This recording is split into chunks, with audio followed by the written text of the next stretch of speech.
بسم اللہ الرحمن الرحیم۔ زاویہ بصیرت میں خوش آمدید کہتی ہوں۔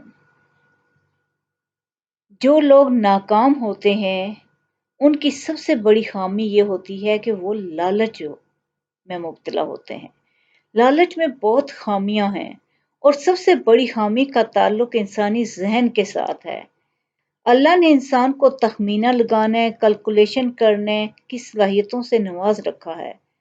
جب بھی کوئی چیز دیکھتا ہے انسان تو اس کا دماغ فوراً اس کے عرض برض، موٹائی، وزن، قیمت اور مختلف چیزوں کا تخمینہ لگا رہا ہوتا ہے اور اس کیلکولیشن کی بنیاد پر انسان اگلے فیصلے کرتا ہے۔ مگر جب انسان لالچ میں آ جاتا ہے تو اس کا دماغ ایک عجیب کیمیکل پیدا کرنا شروع کر دیتا ہے اور یہ وہ کیمیکل ہے جس سے انسان کی کیلکولیشن کی صلاحیت تباہ ہو جاتی ہے۔ اس وجہ سے وہ غلط فیصلے کرنے لگتا ہے اور یہی وجہ ہوتی ہے کہ وہ غلط فیصلے کرتا ہے جس سے ناکامی سے دوچار ہو جاتا ہے۔ آپ نے کبھی فراڈیوں کے ہاتھوں عمر بھر کی کمائی لٹانے والے لوگوں کی کہانیاں سنی ہوں گی۔ کسی نے جب آپ کو کہانی سنائی ہوگی تو آپ نے فوراً یہ کہا ہوگا تم تو اتنے پڑھے لکھے تھے، اتنے سمجھدار انسان ہو، اتنے عقل مند تھے، تم نے یہ کیسے سوچ لیا کہ ایک انسان تمہیں ڈبل کر کے دے گا؟ اور کیوں ڈبل کر کے دے گا تمہیں وہ؟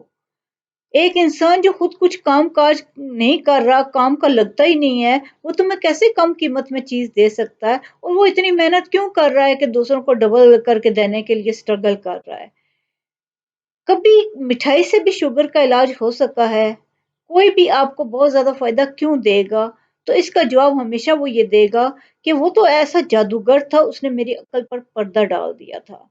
فراڈیا جادوگر یا وہ نہیں تھا، جادوگر وہ لالچ تھا۔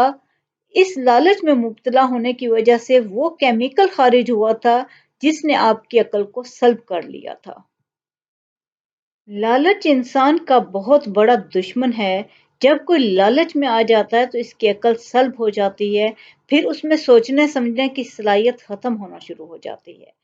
اسی طرح کی ایک کہانی چھوٹی سی سناتی ہوں کہ ایک دفعہ ایک بادشاہ کے پاس ایک بندہ آیا تو بادشاہ نے یہ شرط رکھی کہ ٹھیک ہے میں تمہیں بہت نوازوں گا، لیکن اس کی یہ ہے کہ تم اس شرط کو مانو گے، جتنی زمین تم چاہے گیر لو، صبح سے شام مغرب تک ٹائم ہے، تم واپس چکر لگا کے جتنی زمین سے آؤ گے وہ تمہاری ہوگی۔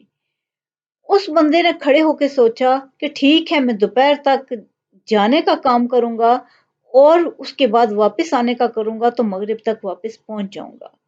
لیکن وہ اسی طرح شروع ہو گیا، لیکن جب وہ دوپہر تک پہنچا تو اس نے سوچا کہ چلو میں واپسی کا سفر تیز کر لوں گا تو کیوں نہ میں ایسا کروں کہ تھوڑی اور آگے تک گیر لوں۔